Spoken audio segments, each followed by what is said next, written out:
अब ज़कात किसको देना है, ज़कात के मुस्तहिक कौन है, किसको ज़कात देने से ज़कात अदा होगी और किसको देने से नहीं होगी,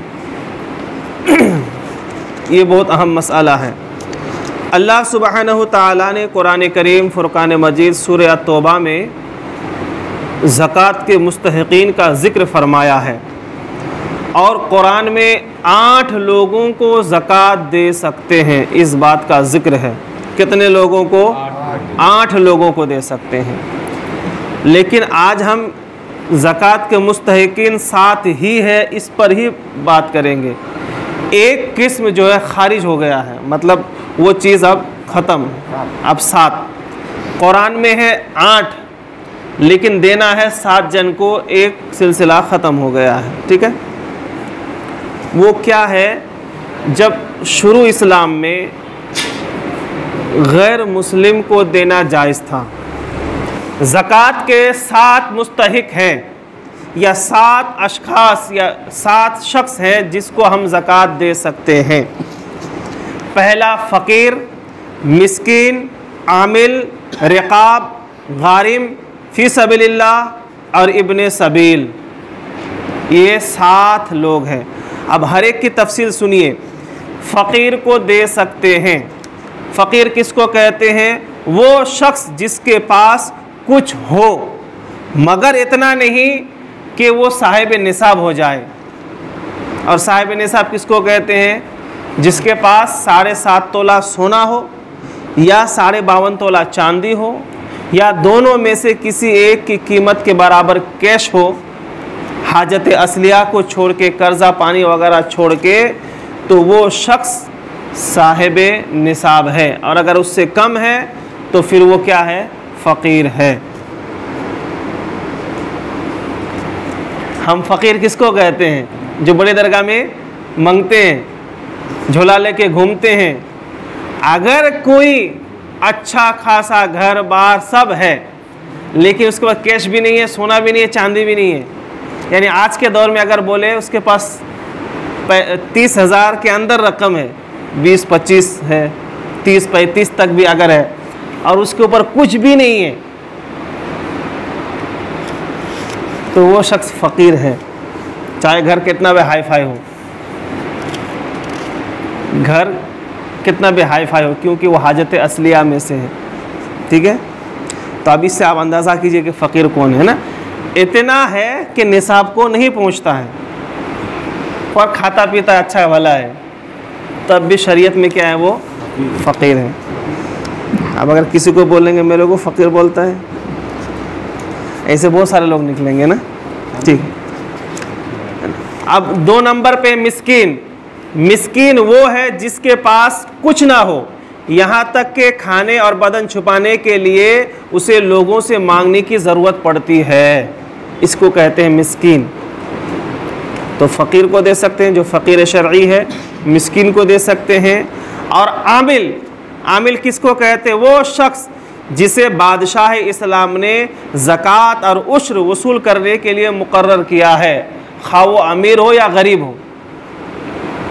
जब बादशाह इस्लाम होता था, इस्लामी सल्तनत होती थी ना, तो ज़कात वसूल करते फिरना पड़ता था, टैक्स। अब वो सिस्टम तो ख़त्म हो गया, अब आमिल रहा ही नहीं। लेकिन अगर आमिल कहीं है दुनिया में तो वो ज़कात ले सकता है। कितना ले सकता है? उसकी ज़रूरत के हिसाब से, क्योंकि वो ज़कात के वसूल में लगा है, उसके हुसूल में लगा है, तो घर खर्चा तो चाहिए ना। घोड़ा घास से दोस्ती करेगा तो खाएगा क्या? तो घर खर्चे पूर्ति वो ले सकता है ज़कात में से। अच्छा, ये 3 हो गया। चौथा है रिकाब। हालांकि ये भी नहीं है आजकल। अगर कोई ऐसा ग़ुलाम है कि उसका मालिक कहा है कि देख तू तो ग़ुलाम है, पर तू अगर मुझे 51,000 रुपये दे देगा तो तू आज़ाद है, या 21,000 देगा या 1 रुपये देगा या 1 लाख देगा, तू आज़ाद है, तो ऐसे शख्स को ज़कात की रकम, यानी ऐसे ग़ुलाम को ज़कात की रकम देकर उसे छुड़ाने के लिए मदद की जा सकती है। अब ये भी तो है नहीं आजकल हमारे यहाँ इलाके में, इस मुल्क में। अच्छा, गारिम, 5वां जो है गारिम। गारिम से मुराद कर्जदार, जिस पर इतना कर्ज है कि वो उससे निकल नहीं पा रहा है, कर्ज की वजह से परेशान है, दिन ब दिन वो जो है खस्ते हालत में जा रहा है, तो ऐसे शख्स को ज़कात देकर कर्ज से निजात दिलाए जाए और उसको थोड़ा ऊपर लाया जाए। ठीक है। अब पता चला कि कर्जा उसने किया है तो अच्छे काम के लिए किया है और अच्छे काम के लिए करना चाहिए, नहीं तो वो क्या जुआ सट्टा पीने पाने उड़ने शौक पाने के लिए दुनिया भर का कर्जा किया और हमने ज़कात दे के उसको ऊपर लाना, फिर साल भर उसने वही करना और हमने फिर उसको ऊपर लाना, तो ऐसा नहीं चलेगा ना। ठीक है। तो अगर कोई कर्जदार है और उसको कर्ज चुकाने के लिए कोई असबाब नहीं है, दिन ब दिन परेशान होते जा रहा है, घर की हालात ख़राब होते जा रही है, तो ऐसे शख्स को जो है ज़कात की रकम दे के थोड़ा ऊपर लाया जाए। ठीक है। इसी तरह से फ़ी सबीलिल्लाह यानी राह खुदा में ख़र्च करना ज़कात के मुस्तहिक है। उसकी चंद सूरतें हैं, जैसे कोई शख्स मोहताज है, वो जिहाद को जाना चाहता है, अब तो जिहाद का सिलसिला रहा ही नहीं, तो अब जिहाद के लिए साजो सामान की ज़रूरत है, ज़्यादा राह की ज़रूरत है, असलहे की ज़रूरत है, वो उसने ख़रीद के दे दिया, घोड़ा ख़रीद के दे दिया, तलवार दे दिया, जो भी लगता है उसके लिए।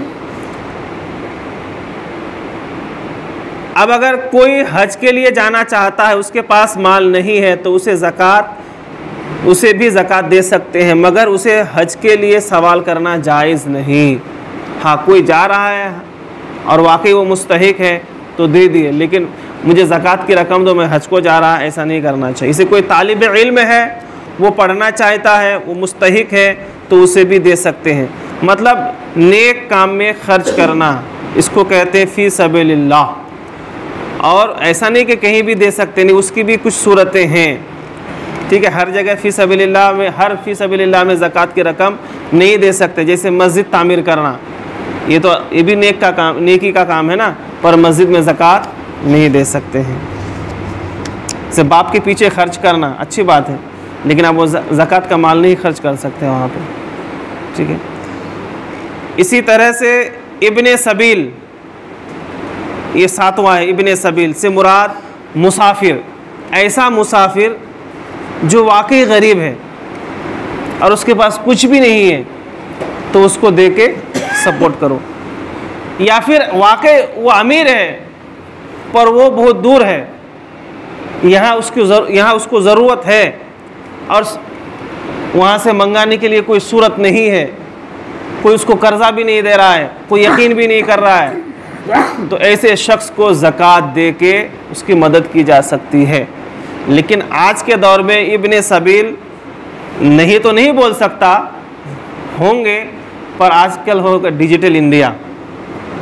अगर मैं अमीर हूँ, मेरे पास यहाँ नहीं है और मेरे घर में है, तो मैं मंगा सकता हूँ या मेरे किसी दोस्त से उधार ले सकता हूँ। यहाँ इब्ने सबील से मुराद पहले ज़माने में लोग कैसे सफ़र करते थे, घोड़े पे, पैदल, जंगलों में, कोई हादसा हो जाता था, सामान चला जाता था। ठीक है।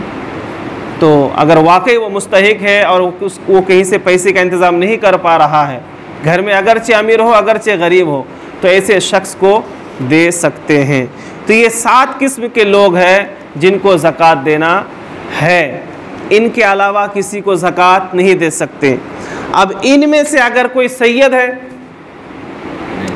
चाहे अमीर हो, गरीब हो, फ़कीर हो, कुछ भी हो, सैयद को ज़कात नहीं दे सकते हैं, हाशमी को ज़कात नहीं दे सकते हैं, अलवी को ज़कात नहीं दे सकते हैं, आले अब्बास को ज़कात नहीं दे सकते हैं। ये वो लोग हैं जिनको ज़कात देना गुनाह है, लेना गुनाह है, और ज़कात देने से ज़कात अदा भी नहीं होगी। सैयद तो समझ गए, हज़रत फ़ातिमा की औलाद, अलवी हज़रत अली की औलाद। कैसे? हज़रत अली और फ़ातिमा से जो औलाद चली वो सैयद है, हज़रत अली और दूसरी बीवियों से जो औलाद चली वो अलवी है। हज़रत अब्बास यानी हुजूर के जो आबाई ख़ानदान से जो लोग हैं वो हाशमी है। हुजूर का सरनेम क्या है? हाशमी है ना, तो उनको भी ज़कात नहीं दे सकते हैं और ऐसे लोग को लेना भी नहीं चाहिए, क्योंकि ज़कात मालों का मैल है और वो ऊंची नस्ल वाले हैं, उनको मैल हम नहीं दे सकते हैं, उनको अच्छे माल से देना चाहिए, हदिया देना चाहिए, तोहफ़ा देनी चाहिए। उनको सदका भी नहीं दे सकते हैं, ज़कात भी नहीं दे सकते हैं। ठीक है। इसी तरह गैर मुस्लिम को नहीं दे सकते हैं, जो पक्के वहाबी हैं अकायद के, ऐसों को नहीं दे सकते हैं। ठीक है। माँ बाप को नहीं दे सकते हैं, ठीक, बीवी को नहीं दे सकते हैं, बीवी जो है शोहर को नहीं दे सकती है, नहीं तो घर का माल घर में ही। माल का मैल है, ज़कात देने से माल महफूज हो जाते हैं, ज़कात देने से माल अल्लाह के हिफ्ज़ व आमान में रहता है, और जिस माल का ज़कात नहीं दिया जाता है तो वो माल तबाह हो जाता है, बर्बाद हो जाता है, चोरी हो जाता है, उसमें नुकसान हो जाता है। हदीस पाक में मज़कूर है कि ज़कात दे के अपने माल को महफूज कर लो। और जब मुसलमान ज़कात देना छोड़ देते हैं तो वहाँ कहत साली आती है, मुसलमानों की आफत और बलाएँ आती है। इसलिए जो साहिब निसाब है वो सही से ज़कात अदा करें और ज़कात के मसाइल समझे कि किसको देना है और किसको नहीं देना है। और अगर कोई खिस्से में रखा 500 रुपये और मांगने वाला है, चंदा लेने आया, लो 200 रुपये ज़कात के और बाकी खिस्से में, ये भी तरीका गलत है। जो पूरा अमाउंट है उसमें से निकाल के रखना है कि ये ज़कात के रकम है, और उन्हीं रकम को मुस्तहिकीन को देना है, क्योंकि वो माल का मैल है ना, या तो पता भी चलना चाहिए कि वो अलग है। ज़कात देने के तरीक़े हैं, बहुत सारे लोग कैसे तैसे करके दे देते नहीं। जो भी ज़कात अदा करते हैं उनसे गुजारिश है कि वो पहले हिसाब करे कि मेरे ऊपर कितनी ज़कात निकलती है। ठीक है। समझ लीजिए कि मेरे ऊपर इस साल 25 रुपये ज़कात है, तो वो 25 रुपये मैं अलग करके रखूँगा, एकदम अलग। ठीक है। और फिर जब भी ज़कात अदा करना हो तो उन्हीं नोटों में से देना है, नहीं तो बस देते जा रहे नाम पे, कोई अलग नहीं, कोई हिसाब नहीं, कोई किताब नहीं, तो ज़कात अदा नहीं होगी।